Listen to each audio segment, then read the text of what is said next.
Hi, and welcome to Money and Margaritas. I'm Chris. And hi, I'm Jenny.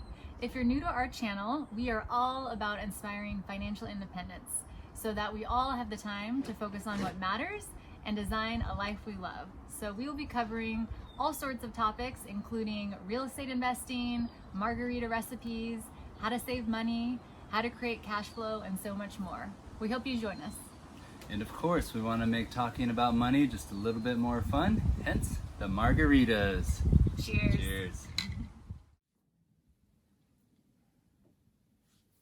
Hi, today I'm going to talk about how to approach minimalism gift giving.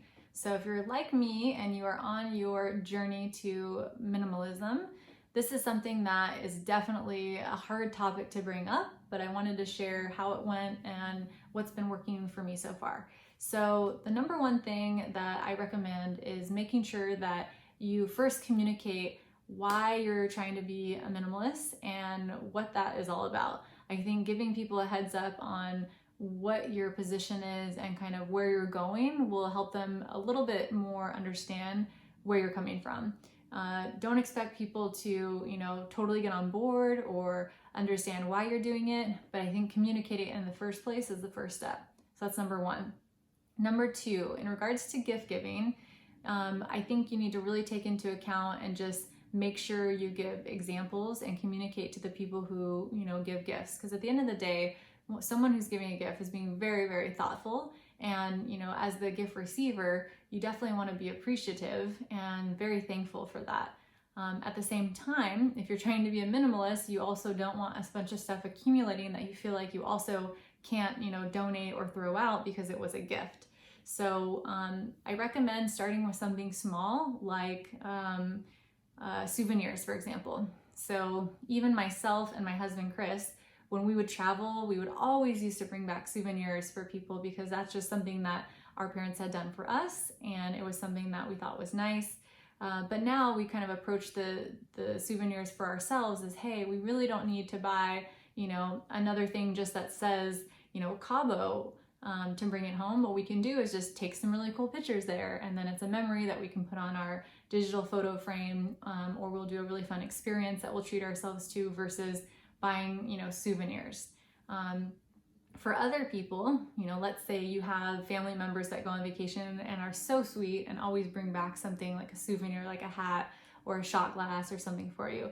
That's again something that is super nice, but a lot of times that stuff just gets, put on a shelf and it's just more stuff that you have to manage that you don't actually ever use. But you feel like you can't ever get rid of it because it was a gift, right? So how we approach this actually with our parents is we just communicated to them that number one, we're trying to live a more minimalist lifestyle. We really want to save as much money as possible, but we want to, live a life with less stuff and really focus on time and being present. And so we kind of gave them that perspective, and basically what we had asked them was, hey, can we talk about gift giving and can we also talk about souvenirs? So one, we want you to not feel like when you go a place that you have to buy us something. We want you to save your money too. But we know that you're thinking about us, and if you really, really insist and want to bring something back, great, but can you maybe bring something that's consumable? And so that is kind of what has worked for us. So now when our parents go on vacation, instead of coming back and bringing like a t-shirt, what they'll do is they'll bring us like, a jar of barbecue sauce that's like from wherever they went. Something that can actually be used and we can make a nice home cooked dinner with and enjoy and really just be appreciative of, whatever place they went, and it can be a conversation. And it's also not something that we have to store. So it works out for both parties. The other thing that I would say as far as gift giving is, everyone has a different style, and some, if you've ever read The Languages of Love, for some people, gift giving is their love language.